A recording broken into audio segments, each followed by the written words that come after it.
So தமிழ்ல வந்து கீர்த்தி சுரன் டைரக்ஷன்ல பிரதீப் ரங்கனுடைய ஆக்டிங்ல வந்து ஒரு தமிழ் ஆக்ஷன் காமெடி படமாக எடுக்கப்பட்ட டூட் அப்படின்ற படத்தை ரீசெண்டா பாத்தீங்கன்னா லேட்டஸ்ட்ல தீபாவளி அன்னைக்கு ரிலீஸ் பண்ணியிருந்தாங்க.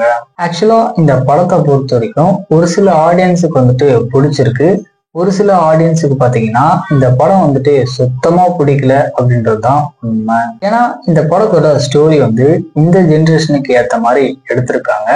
அதனாலேயே படம் பாத்தீங்கன்னா அந்த அளவுக்கு ஒர்க் அவுட் ஆகல. ஸோ ஃபைனலா இந்த படத்துடைய ஓடிடி வந்து நெட்ஃபிளிக்ஸ்லாம் வந்து கிளைம் பண்ணியிருக்காங்க. அதாவது நெட்ஃபிளிக்ஸ்ல வருகின்ற நவம்பர் 14 இந்த படத்தை பாத்தீங்கன்னா ஷெட்யூல் பண்ணியிருக்காங்க. அதுக்கு முன்னாடி இந்த படம் பாத்தீங்கன்னா வரும் அப்படின்றத எதிர்பார்க்கலாம். டோட்டலா தமிழ், தெலுங்கு, கன்னடம், மலையாளம் அப்படின்னு சொல்லிட்டு மல்டிபிள் லாங்குவேஜ்ல இந்த படம் பாத்தீங்கன்னா ஸ்ட்ரீம் ஆகுது. ஸோ வெயிட் பண்ணி பாருங்க.